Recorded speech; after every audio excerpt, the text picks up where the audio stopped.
स्वागत है आपका न्यू केमिस्ट्री वर्ल्ड में। पिछले लेक्चर में सॉल्ट एनालिसिस में हम लोग ने एसिडिक रेडिकल के बारे में डिस्कशन किया था। Cl minus, Br minus, I minus nitrate का जो भी इम्पॉर्टेंट बातें हैं वो चीज़ को हमने देखा था और क्वेश्चन डेफिनेटली इससे पूछे ही जाते हैं। कई बार क्वेश्चन पूछे गए हैं, रिंग टेस्ट से क्वेश्चन पूछे गए हैं।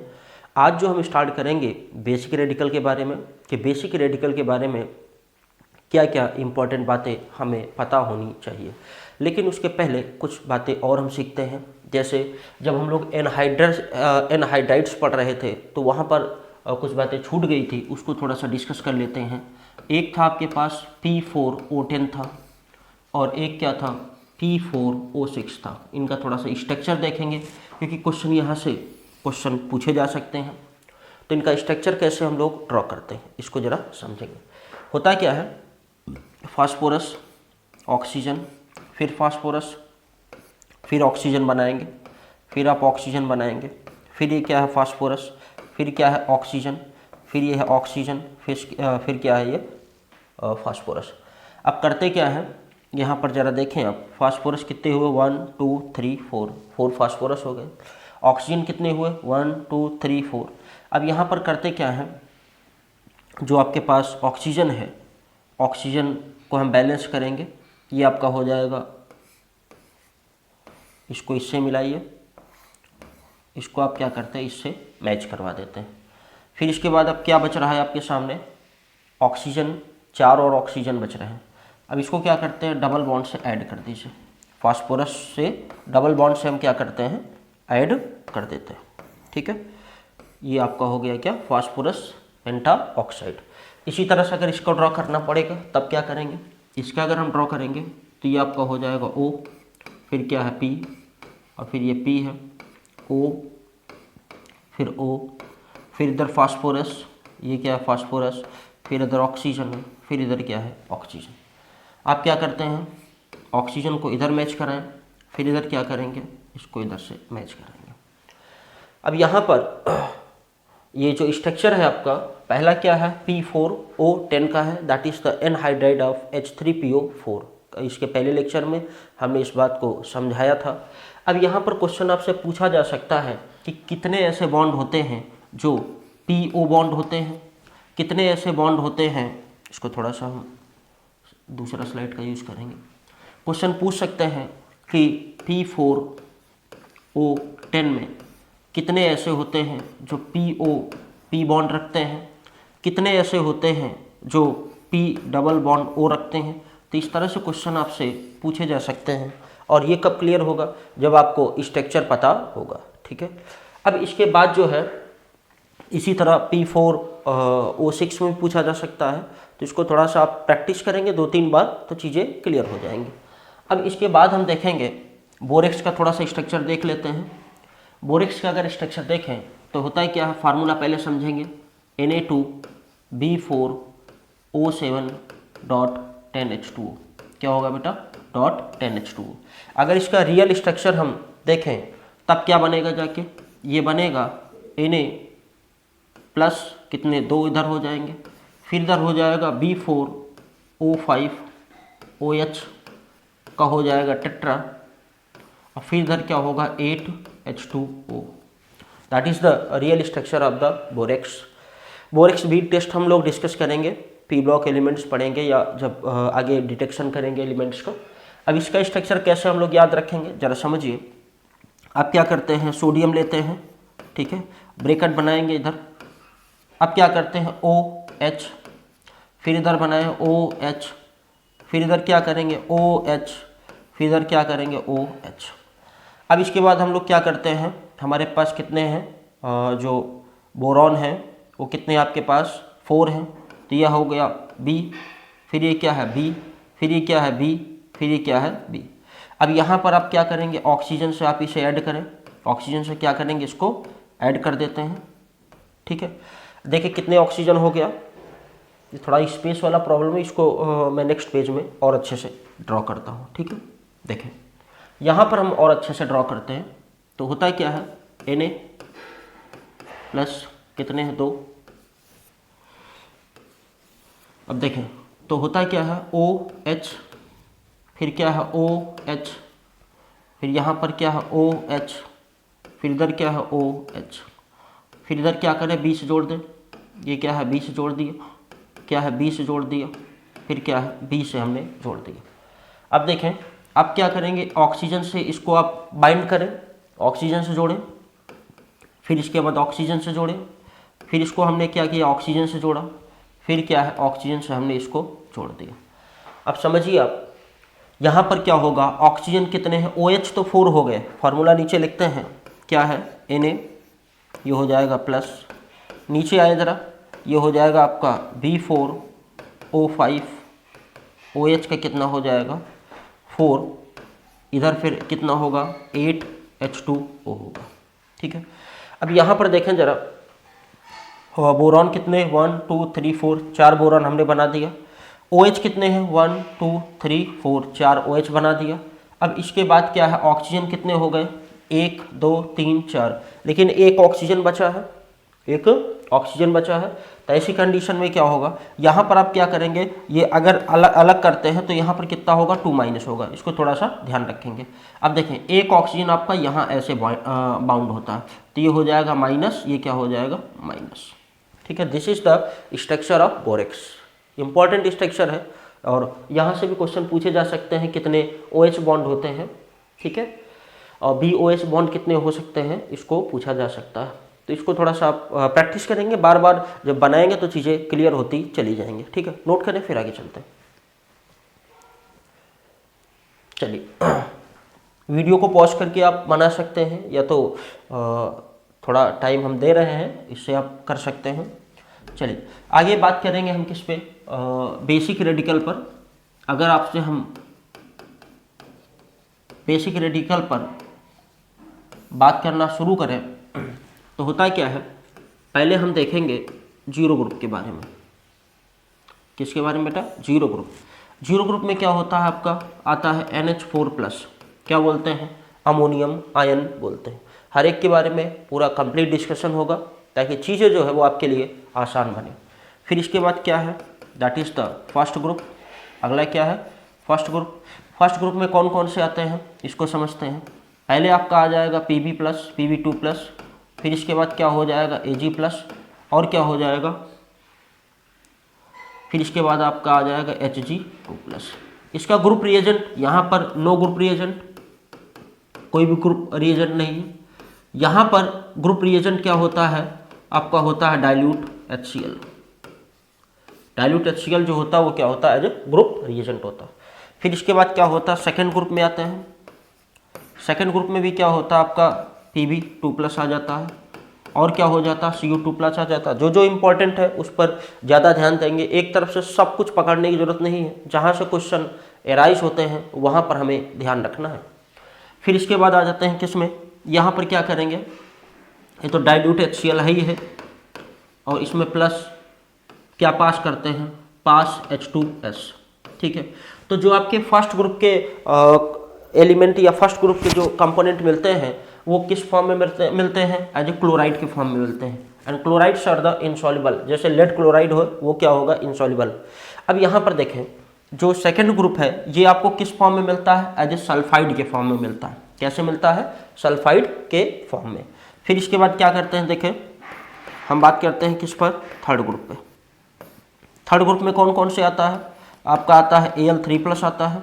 फिर इसके बाद क्या आता है, Fe3+ आता है, और क्या आता है, ये आपका आता है Cr3+ आता है। क्या होता है, Cr3+ आता है। ग्रुप रिएजेंट क्या होता है, यहाँ पर ग्रुप रिएजेंट आपका NH4OH plus NH4Cl, this is the group reagent.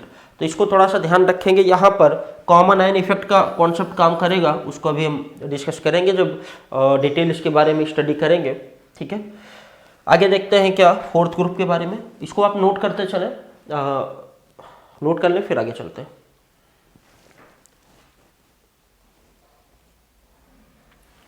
चलिए हाँ, तो इसमें कोई दिक्कत नहीं होनी चाहिए। इसके बाद हम बात करेंगे क्या फोर्थ ग्रुप पर।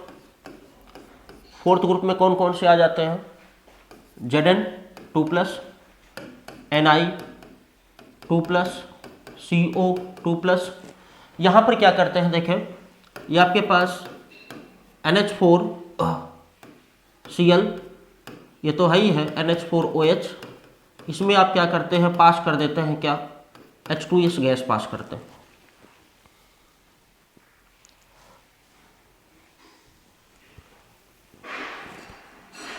यहाँ पर पास क्या करते हैं, H2S गैस पास करते हैं, ठीक है। फिर इसके बाद जो दिया हुआ है फिफ्थ ग्रुप पर आते हैं। अभी ये बेसिक हमारा इंट्रो चल रहा है कि कौन से ग्रुप में कौन से रेडिकल आते हैं, क्या उनकी बेसिक बातें हैं, ठीक है। अभी 1 बाय 1 पूरा डिटेल हम डिस्कशन करेंगे विद द प्रॉब्लम के साथ। फिर इसके बाद देखें फिफ्थ ग्रुप में कौन कौन से आ जाते हैं, आपके आ जाते हैं क्या, Ca2+, Mg Ca2+, फिर इसके बाद क्या है आपका, ये आपका हो जाएगा Ba2+, फिर इसके बाद क्या है, Sr स्टांसियम 2+, ठीक है। यहां पर हम लोग क्या यूज करते हैं, जो ग्रुप रिएजेंट यूज करते हैं, अमोनियम कार्बोनेट, ठीक है। क्या यूज करेंगे, अमोनियम कार्बोनेट। फिर इसके बाद आता है आपका क्या, सिक्स्थ ग्रुप में कौन से हो जाते हैं, Mg2+ हो जाता है, ठीक है। तो इस तरह से हमने देखा कि जो आपके रेडिकल्स को हमने क्लासिफाई किया, किस ग्रुप में क्लासिफाई किया। थोड़ा सा रिकैप करते हैं इन चीज़ों को। हमने इसमें स्टडी करना शुरू किया था क्या, P4 का स्ट्रक्चर, ये तो नॉर्मली आप ड्रॉ कर सकते हैं, ठीक है। 2-4 बार 5 बार आप कॉपी में इसको जब ड्रॉ करेंगे तो चीज़ें क्लियर हो जाएंगे। बात चल रही थी बोरेक्स के स्ट्रक्चर, ठीक है। बोरेक्स के स्ट्रक्चर में भी यहाँ पर हमने और अच्छे से एक्सप्लेन किया है, ये this is the structure of borax, ठीक है। अब बोरेक्स बीट टेस्ट पढ़ेंगे हम, तो वहाँ पर और अच्छे से इसको डिस्कस करेंगे। फिर इसके बाद आता है क्या, बेसिक रेडिकल में पहले आपका आता है क्या, जीरो ग्रुप में क्या होता है, अमोनियम आयन होता है, यहाँ पर कोई भी ग्रुप रिएजेंट नहीं हुआ करता है। फर्स्ट ग्रुप में बात करें हम, तो फर्स्ट ग्रुप में क्या होता है, Pb2+ होता है, Ag+, और फिर इसके बाद Hg2+। ग्रुप रिएजेंट क्या होता है, डाइल्यूट HCl। यहाँ पर जो आपके रेडिकल्स आपको मिलते हैं इन द फॉर्म ऑफ क्लोराइड। अब यहाँ पर देखें सेकेंड ग्रुप में भी क्या है, Pb2+ है। तो ये ऐसा क्यों हुआ है, क्योंकि जो आपका Pb2+ होता है that obtain in the form of chloride as well as sulphide, दोनों फॉर्म में आपको मिला करता है। इसीलिए आप क्या करते हैं कि इनको फर्स्ट और सेकेंड दोनों ग्रुप में रखते हैं। फिर इसके बाद थर्ड ग्रुप जो होता है उसमें कौन से आते हैं, Al3+ आता है, Fe3+ और Cr3+। यहाँ पर जो आपको ये मिलेंगे एज ए प्रेसिपिटेट के फॉर्म में हाइड्रोक्साइड बनेंगे। क्या बनेंगे, हाइड्रोक्साइड बनेंगे। जैसे एल्यूमिनियम का एक फेमस टेस्ट होता है जिसको बोलते हैं लेक टेस्ट। क्वेश्चन पूछा जा सकता है लेक टेस्ट कौन देता है, which gives lake test. Fe3+ का भी हम बहुत ही इंपॉर्टेंट कॉन्सेप्ट पढ़ेंगे, क्योंकि Fe3+ जो आप नाइट्रोजन का टेस्ट करते हो, सोडियम फ्यूजन एक्सट्रैक्ट बनाते हो, तो वो जो कॉम्प्लेक्स बनता है और यहाँ पर टेस्ट के समय जो बनता है वो सेम होता है, पर्शियन ब्लू कलर आता है, ठीक है। फिर इसके बाद हमने क्या बताया, फोर्थ ग्रुप में कौन सा हो जाएगा, Zn2+, Ni2+, CO2+, और भी होते हैं जो जरूरी है वो हमने यहाँ पर अभी लिया है, ठीक है। यहाँ पर ग्रुप रिएजेंट क्या हो जाएगा, NH4+ और आपका NH4OH, अमोनियम, ये NH4OH, ठीक है। फिर इसके बाद क्या है, इसको थोड़ा सा सही कर ले,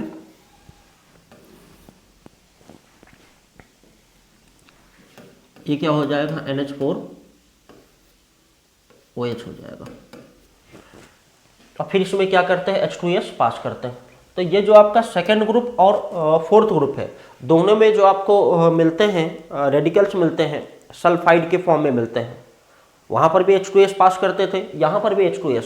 तो होता क्या है कि ये जो सल्फाइड दोनों ग्रुप में आखिर सल्फाइड मिल रहा है, ऐसा क्यों है, क्योंकि कुछ जगह पर सॉल्युबिलिटी ज़्यादा होती है और कुछ जगह पर सॉल्युबिलिटी कम होती है, ठीक है। तो यहाँ पर क्या है, सॉल्युबिलिटी ज़्यादा है, वहाँ पर क्या है, सॉल्युबिलिटी कम है। तो इस चीज़ को थोड़ा सा ध्यान रखेंगे। फिर इसके बाद क्या आ जाते हैं फिफ्थ ग्रुप में। फिफ्थ ग्रुप में क्या है, कैल्शियम, बेरियम, स्ट्रांसियम, यहाँ पर क्या यूज़ करेंगे, अमोनियम कार्बोनेट का यूज़ करते हैं। फिर आपका क्या है, फिफ्थ ग्रुप में Mg2+। आगे हम बात करेंगे आपसे जीरो ग्रुप के बारे में। जीरो ग्रुप में हम अगर बात करें आपसे तो क्या होता है, NH4+ होता है, अमोनियम आयन होता है। अमोनियम आयन आपको कहाँ से मिलेगा, अमोनियम आयन आपको मिलेगा किसी न किसी अमोनिया के सॉल्ट से। कैसे मिलेगा, अमोनिया के किसी न किसी सॉल्ट से। अब अमोनिया का सॉल्ट कैसे बनेगा इसको हम समझते हैं। जैसे हमारे सामने दिया हुआ है क्या, या अमोनिया दिया है NH3, इसका पहले हम लोग अमोनिया के सॉल्ट बनाएंगे। ठीक है, अमोनिया के सॉल्ट अगर आपने बनाया तो NH3 when react with the HCl क्या बनाएगा भाई, दैट फॉर्म द NH4Cl। ये क्या बनाएगा, NH4Cl। तो ये क्या हो गया, that is the salt of ammonia. Ammonia क्या है, बेस है। बेस में कोई भी आप एसिड डालोगे तो क्या बनेगा, सॉल्ट बनेगा। और थोड़ा सा प्रैक्टिस कर लेते हैं। अमोनिया, यहां पर हमने क्या डाल दिया, H2CO3 डाल दिया। ठीक है, क्या होता है, यह आपका कार्बोनिक एसिड हो जाएगा, दैट फॉर्म द NH4 का होल ट्वाइस, और ये क्या है, CO3, अमोनियम कार्बोनेट होता है। फिर इसके बाद क्या है, अमोनिया लिया हमने, इसकी रिएक्शन हम किससे करा देते हैं, रिएक्शन करा देते हैं H2SO4 के साथ। किसके साथ बेटा, H2SO4 के साथ। तो ऐसी कंडीशन में आपको क्या मिलेगा, आपको मिलेगा NH4 का whole twice SO4, ammonium sulphate मिलता है। इसी तरह से NH4, सॉरी यहाँ पर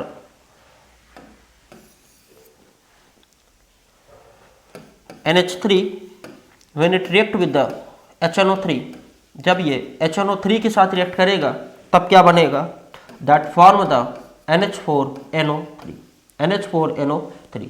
इनमें से कोई भी सॉल्ट जो है हम ले सकते हैं, अभी कुछ ही सॉल्ट हमने लिखे, और भी होते हैं। ठीक है, तो यहाँ पर कोई भी सॉल्ट अगर आप लेते हो तो आपको वहाँ पर क्या चेक करना है, अमोनियम आयन को देखना है। देखें, अभी Cl- के बारे में पिछले लेक्चर में डिस्कशन हुआ था। ठीक है, कार्बोनेट के बारे में डिस्कशन हुआ था, सल्फेट के बारे में हुआ था, नाइट्रेट के बारे में डिस्कशन हुआ था। तो अभी पहला काम हम क्या करते हैं, हर एक के बारे में जान लेते हैं, बेसिक जानकारी हम ले लेते हैं। फिर क्या करेंगे, इनसे जुड़ी हुई प्रॉब्लम्स करेंगे, तब क्या होगा, तब चीजें जो है और क्लियर होंगी। ठीक है, चलिए नोट कर ले, फिर आगे चलते हैं।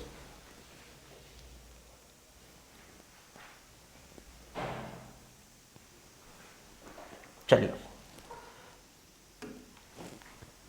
होता क्या है, अगर आपने कोई भी सॉल्ट लिया, सॉल्ट जिसमें क्या है, अमोनिया किस फॉर्म में है, NH4+ के फॉर्म। तो होता क्या है, आपने लिया NH4Cl, इसमें क्या डालते हैं, NaOH डालते हैं। NaOH डालने पर हीट करेंगे तो ऐसी कंडीशन में क्या बनेगा, NaCl, क्या बनेगा, NaCl। और फिर क्या बनेगा, दैट फॉर्म द NH4OH। ठीक है, और ये क्या होता है, दैट इज अनस्टेबल। और ये क्या करता है, दैट ब्रेक्स इनटू किसमें, NH3+H2O। ये क्या होता है, इसमें ब्रेक हो जाया करता है। अब देखें, कुछ बातें और समझेंगे। आपके सामने CO2 जब कभी भी H2O के साथ कंबाइन करता है तो क्या बनता है, H2CO3। तो रियल में आपको H2CO3 जब दिखाई पड़ेगा तो किसको रिप्रेजेंट कर रहा है, दैट रिप्रेजेंट्स द CO2। फिर इसी तरह से अगर आपके सामने NH4OH दिया हुआ है, क्या दिया है, NH4OH दिया है, तो ये किसको रिप्रेजेंट कर रहा है, दैट रिप्रेजेंट्स द अमोनिया। किसको रिप्रेजेंट कर रहा है बेटा, अमोनिया। तो ये क्या होता है, अनस्टेबल होता है, that will breaks into NH3 and H2O। ये भी आपका क्या होता है, अनस्टेबल होता है, that breaks into CO2 and H2O। तो हमने क्या किया, जरा समझिए आप, हमने क्या किया, टेस्ट ट्यूब लिया। ठीक है, टेस्ट ट्यूब में हमने क्या लिया, सॉल्ट डाल दिया, अमोनियम का कोई सॉल्ट है, इसमें हम क्या डालते हैं, NaOH डालते हैं। क्या डालते हैं, NaOH। और जब NaOH डालते हैं फिर इसके बाद इसको क्या करते हैं, हीट करते हैं। ठीक है, क्या करेंगे, हीट करेंगे, तो यहाँ से क्या होता है, आपका अमोनिकल स्मेल आती है। और वो अमोनिकल स्मेल जैसे क्या होते हैं, जब हम लोग टॉयलेट जाते हैं तो हमारी बॉडी से जो यूरिया रिलीज होता है वो ब्रेक होकर अमोनिया में कन्वर्ट हो जाता है, उसी तरह की स्मेल आपको मिलेगी। तो यहाँ पर क्या होगा, अमोनिकल स्मेल आपको मिलती है। फिर इसके बाद क्या होता है, ये जो अमोनिया गैस है जो निकल रही है, इसके ऊपर हम HCl से भीगी हुई रॉड ले जाते हैं, कंसनट्रेट HCl से भीगी हुई रॉड ले जाते हैं। तो ऐसी कंडीशन में क्या मिलेगा आपको, NH4Cl का वाइट डेंस फ्यूम मिलेगा। NH4Cl का क्या मिलेगा, वाइट डेंस फ्यूम मिलेगा। किस केस में मिलेगा, इन द केस ऑफ क्या, अमोनियम आयन का जब आप चेक करोगे। अब फिर से समझिए रिएक्शन क्या हुई आखिर। हमने क्या बताया था, सॉल्ट में आप जरूरी नहीं NH4Cl लो, कोई भी ले लो, NH4 का होल ट्वाइस, SO4 ले लो, अमोनियम सल्फेट ले लो, अमोनियम कार्बोनेट ले लो, कोई भी ले लो। तो यहाँ पर होता है क्या, ये रिएक्शन हमने बताई, अंदर होता है क्या है कि ये जो दिया हुआ है अमोनिया का जो सॉल्ट है, जैसे इसमें आपने NaOH डाला तो क्या हुआ, ये कन्वर्ट होता है किसमें, अमोनियम हाइड्रोक्साइड में, और ये क्या होता अनस्टेबल, और अनस्टेबल होने के कारण अमोनिया रिलीज करेगा। और जो अमोनिया रिलीज हो रही है, जो अमोनिया गैस आपको मिल रही है, अगर उसके कांटेक्ट में कंसंट्रेट HCl आएगा तो क्या होगा, NH4Cl का वाइट डेंस फ्यूम मिलेगा, जिससे भी हम क्या कर सकते हैं, चेक कर सकते हैं। ठीक है, ये जो अभी हमने आपको बताया इसमें कोई दिक्कत नहीं होनी चाहिए। चलिए अच्छा, कुछ चीजें और देख लेते हैं। अमोनिया के और भी सॉल्ट ले लीजिए जरा। जैसे हमने क्या लिया, NH4 का होल ट्वाइस ये ले लिया। अगर इसमें आपने क्या किया, NaOH डाला, ठीक है, NaOH डालने पर क्या होगा देखें जरा। पहला तो बनेगा क्या, दैट फॉर्म द NH4OH, ठीक है। अब फिर इसके बाद यहां क्या बनाएगा, Na2CO3 बनेगा। क्या बनेगा, Na2CO3 बनेगा। और ये जो होता है आपका अनस्टेबल होगा, ये ब्रेक हो जाएगा, ठीक है, इसमें NH3+H2O में, ठीक है, इसमें क्या होता है, ये ब्रेक हो जाया करता है। ठीक है, बैलेंसिंग थोड़ा सा देख लीजिएगा। तो ये जो कोई भी सॉल्ट आप अमोनिया का लेते हो तो ये रिएक्शन उसमें हुआ करती है। मतलब जितने भी अमोनिया के सॉल्ट हैं, जब उसमें बेस डालते हैं, NaOH या और भी कोई बेस ले लो, तो ऐसी कंडीशन में क्या होगा, उससे अमोनिया गैस रिलीज होती है। और अमोनिया गैस को कंसंट्रेटेड HCl के साथ आप पास कराओगे तो क्या मिलेगा आपको, तब क्या मिलेगा, तब वाइट डेंस फ्यूम मिलता। अब इसके बाद एक इसका कंफर्मेटिव टेस्ट करते हैं, किसका, अमोनियम आयन का। कंफर्मेटिव टेस्ट, कंफर्मेटिव टेस्ट में आप क्या करते हैं, यूज करते हैं K2HgI4। बोलते क्या है इसको, हम नेस्लर्स रिएजेंट्स बोलते हैं, नेस्लर्स रिएजेंट बोलते हैं।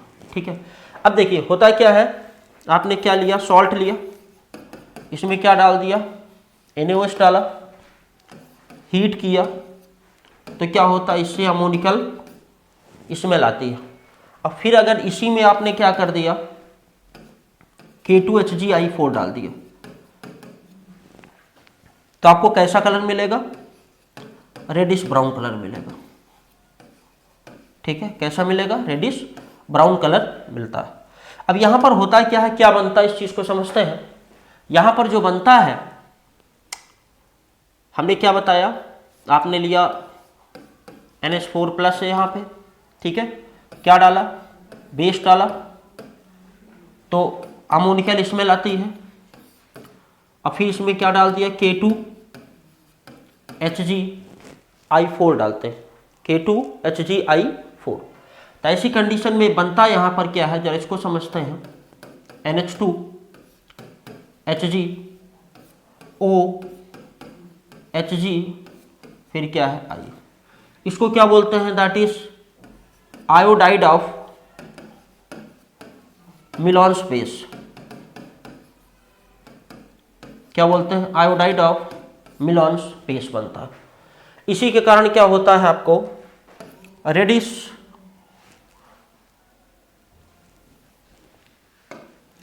कैसा मिलेगा, रेडिश ब्राउन प्रेसिपिटेट मिलता है। वेरी इंपॉर्टेंट है, इसको थोड़ा सा आप ध्यान रखिएगा। क्वेश्चन पूछा गया है कि नेसलर रिएजेंट को आप कैसे रिप्रेजेंट करते हो, तो ऐसी कंडीशन में क्या हो जाएगा K2HgI4।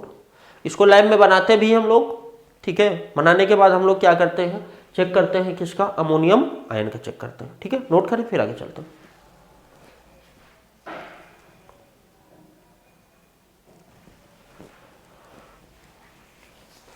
चलिए थोड़ा सा देख लीजिए आप।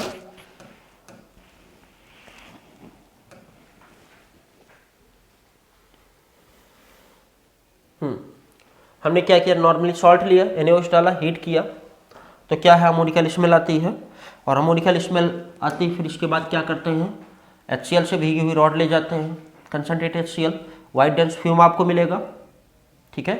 तो वो बताएगा कि हाँ वहाँ पर कौन सी अमोनिकल जो अमोनिया है वो रिलीज हो रही।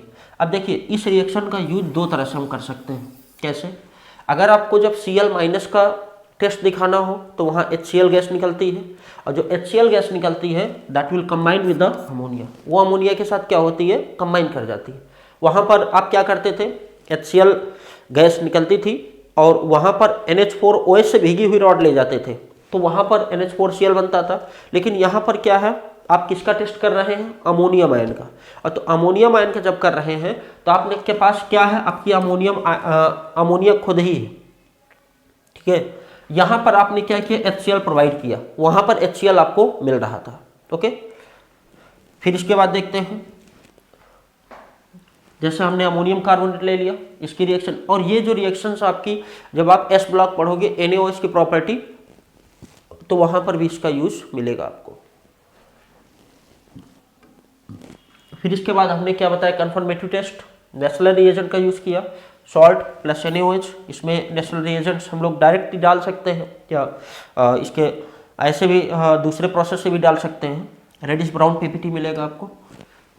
अब देखिए ये अमोनियम आयन है, यहाँ पर क्या है OH लिया हमने, फिर इसके बाद आपके सामने क्या है, अमोनिया गैस रिलीज होगी, दैट विल कंबाइन करके क्या बनाएगी, आयोडाइड ऑफ मेलॉन्स बेस बनाएगी। ये रेडिश ब्राउन PPT आपको मिलता है।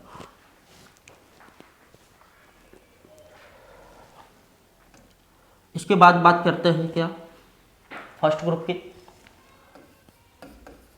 ठीक है। फर्स्ट ग्रुप में कौन कौन से होते हैं, Pb2+ और Hg2+, और ये आपका हो जाएगा क्या, Ag+। Ag+ का टेस्ट आप क्या करोगे, देखो इसमें डालोगे आप डाइल्यूट HCl, क्या डालोगे, डाइल्यूट HCl, तो यहाँ पर क्या मिलेगा आपको, PPT मिलेगा, ठीक है। तो उसको आप क्या करेंगे, फर्दर एनालाइज करेंगे, फर्दर प्रोसेस। जैसे अगर मान के चलिए आपने लिया, आपके पास वाइट PPT मिल रहा है, तो Pb2+ होगा, तो Pb2+ आपने लिया, that combine with the Cl-, और ये क्या बना लेता है, PbCl2। ये कैसा होता है, इनसॉल्युबल होता है, that is insoluble in water, ठीक है, क्लोराइड के फॉर्म में। लेकिन ये जो होता है सॉल्युबल होता है किसमें, soluble in hot water. Hot water में क्या होता है, डिसॉल्व हो जाता है, क्या, PbCl2। अब एक बात और समझिए, ये जो आप Pb लिए हैं, यहाँ पर कुछ बातें हम समझेंगे। जो आपका Pb है, एक तो आपका नाइट्रेट के फॉर्म में होगा, PbNO3 का होल ट्वाइस, ठीक है। फिर क्या होगा, PbCl2 हो गया, फिर क्या है, PbSO4 हो गया। ये दोनों जो होते हैं इनसॉल्युबल हुआ करते हैं, दैट इज इनसॉल्युबल, और ये क्या होता है आपका, सॉल्युबल होता है, दैट इज वाटर सॉल्युबल। इसीलिए मोस्ट ऑफ द आप जब प्रैक्टिकल करते हो तो वहाँ पर लेड नाइट्रेट का यूज करते हो, ठीक है। तो लेड नाइट्रेट क्या है, वाटर सॉल्युबल है। अब इसके बाद देखिए प्रोसेस कैसे करते हैं, पहले हमने क्या लिया, सॉल्ट लिया, उसमें डाइल्यूट HCl डालते हैं, तो प्रेसिपिटेट मिलने पर वाइट PPT मिलेगा आपको। तो क्या होगा कि उसको आप क्या करते हैं, देखते हैं वाटर में वो क्या है, इनसॉल्युबल है, और हॉट वाटर में क्या है, सॉल्युबल है। ठीक है, इसको नोट करें, फिर आगे चलते हैं।